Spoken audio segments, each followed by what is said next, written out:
Hola familia de Manchas, el día de hoy quisiéramos hablarle acerca de un tema muy importante, una enfermedad que muchas veces pasa por desapercibido y que ni siquiera en algunas ocasiones sabemos que puede padecer nuestros perros, ¿verdad? Porque las enfermedades más comunes que la gente viene y maneja son el parvovirus, el moquillo canino, pero hay otras enfermedades también que pueden afectar a nuestros perros y una de esas es la tos de las perreras.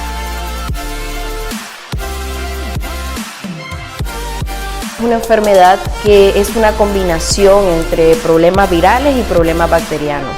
Entonces puede ser causada por el virus de la parainfluenza o bien por la bordetela.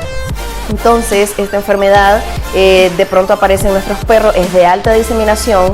Dentro de los síntomas más comunes están secreción nasal, secreción ocular, el perro empieza a tener arcadas muy fuertes, tos seca que no se controla y expulsan secreciones espumosas blanquecinas por la boca. Entonces al tener todos estos síntomas, lo más importante es que llevemos a nuestro perro a nuestro veterinario, porque es una enfermedad súper fuerte, es una enfermedad que se propaga súper rápido, de manera muy rápida, y si tenemos más perros en la casa, lo más probable es que los otros perros también se contagien.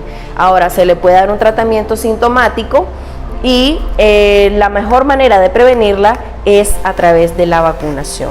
Hay una vacuna que existe contra esta enfermedad que se puede aplicar de dos maneras, sea por vía subcutánea o sea por vía intranasal, dependiendo de la casa comercial, y es una de las mejores formas de evitar la enfermedad, vacunando, al igual que las otras enfermedades virales. La vacuna consta del virus de la bordetela.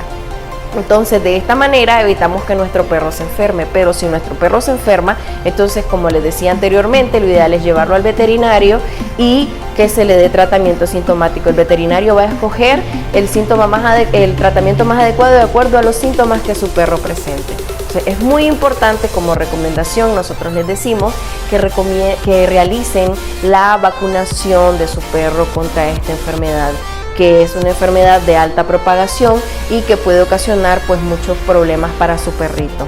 Si tienen dudas o consultas, nos pueden contactar vía WhatsApp al 8523-5842 o bien en nuestras redes sociales, en Instagram o en Facebook, que salimos como Clínica Veterinaria Manchas.